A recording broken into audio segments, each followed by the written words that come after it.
ये है टैगोर थिएटर, जहाँ अलग अलग कलाकार अपनी कला को ढूंढने, अपनी कला को निखारने और अपने आप को खोजने आते हैं। अलग अलग कला के लोग यहाँ अपने प्रदर्शन से, अपने सपनों से और अपनी पहचान को आकार देते हैं।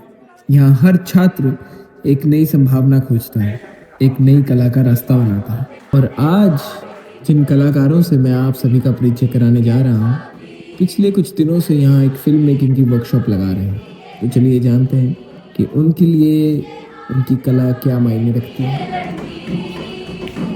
आपको इस वर्कशॉप के बारे में कैसे पता पड़ा और आपको इतना कैसा लगा? पहले सवाल का जवाब तो ये रहेगा कि सोशल मीडिया के थ्रू ही, जैसे मोस्टली सबको पता चलता है।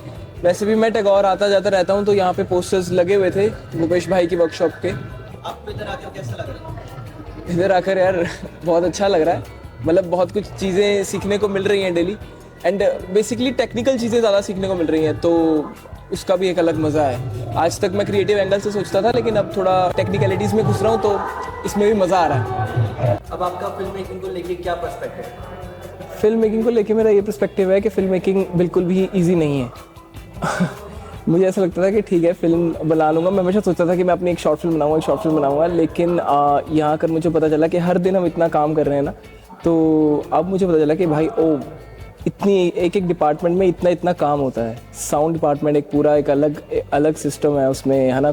कलर पैलेट्स को लेके अलग सिस्टम है पूरा, है ना। फिर सिनेमेटोग्राफी को लेके, तो मतलब हर एक डिपार्टमेंट बहुत डीप है। वो लगता है ईजी है बाहर से, वो प्रोडक्ट निकलने पे, प्रोडक्ट देखने पे लगता है कि अच्छा है, ऐसे ऐसे ठीक है, लेकिन जब you really get into film making, तो अब मुझे ज़्यादा पता चला है कि फिल्में कैसे बनाई जाती हैं। तो ये बदलाव आया कि यार film making is not an easy job. बचपन में आप बड़े होकर क्या बनना चाहते थे? क्या ड्रीम था आपका? मैं बचपन से एक्टर बनना चाहता था। एक्टर बनना चाहते थे। ये फिल्म मेकिंग वर्कशॉप ने क्या आपकी उस ड्रीम को पूरा करने में कुछ मदद करी? जी बिल्कुल मेरी मदद करी है।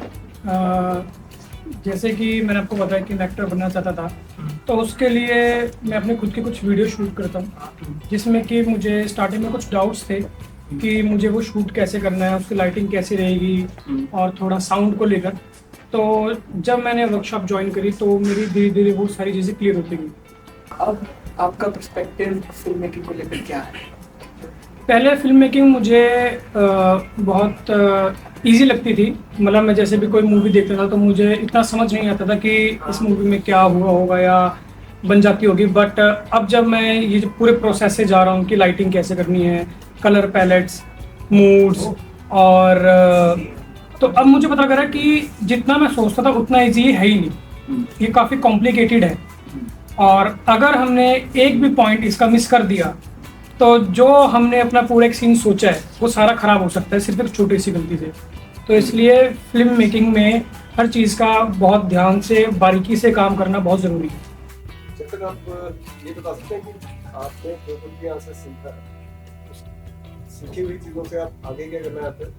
आगे लाइफ में एंड तक आपका क्या एम और टारगेट? मुझे हमेशा से फिल्म मेकिंग में बहुत इंटरेस्ट था, और क्योंकि मैं डांस करता हूँ तो मुझे डांस के फॉर्म में चीज़ों को दिखाना और स्टोरी टेल करना बहुत अच्छा लगता है। और मुझे हमेशा से पता था कि स्टोरी टेलिंग के लिए फिल्म मेकिंग सीखना बहुत ज़्यादा इंपॉर्टेंट है।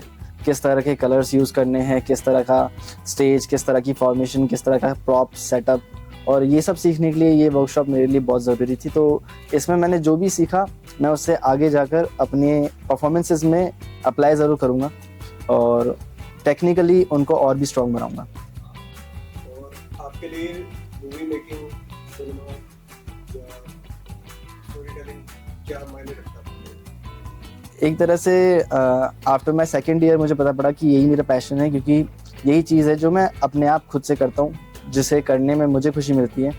और फिल्म मेकिंग हमारे ऊपर बहुत बड़ा इन्फ्लुएंस डालता है, और मैं लोगों को कहानियाँ दिखाना चाहता हूँ, मोस्टली अपनी कहानियाँ दिखाना चाहता हूँ, तो ये मेरे लिए बहुत मायने रखता है। सिनेमेटोग्राफी आप क्यों सीखना चाहते हैं? मुझे स्टार्टिंग से ही स्टोरीज का पैशन था, कहानियों का, कहानियाँ सुनने का, कहानियाँ सुनाने का, कहानियाँ देखने का, दिखाने का।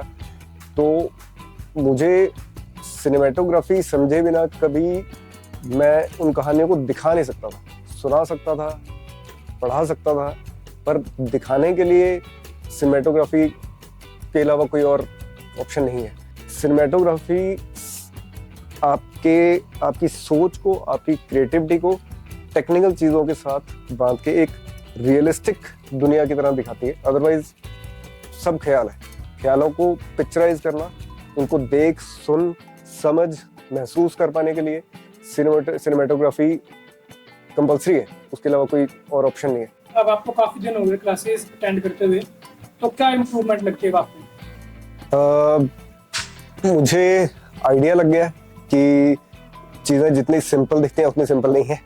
बहुत टेक्निकली डीप हैं चीज़ें। जो मूवीज़ के एंड में जब हम देखते हैं जिसमें 500 बहुत सारे लोगों की एक वो नंबरिंग चल रही होती है, अब समझ आता कि उतने लोगों की ज़रूरत क्यों है, उतने लोगों का रोल क्या है।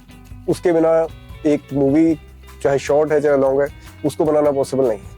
अब जैसे कि आप बहुत कुछ चीज़ों का आइडिया हो चुका है, तो अब आपके लिए फिल्म मेकिंग क्या है? फिल्म मेकिंग मेरे लिए हमेशा से एक पूजा के हिसाब से रहा है कि मैं इसको एक धर्म मानता हूँ। और अब मुझे ये पता लगा कि इसमें बहुत टेक्निकलिटीज है, बहुत डीप चीज़ है। मुझे आइडिया लगा है कि क्या करने वाला है, बट इसके साथ बहुत सारी प्रैक्टिस चाहिए।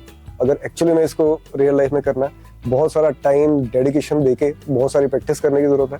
उसके बाद ये चीज़ें आपको कहीं से कहीं लेके जा सकती हैं।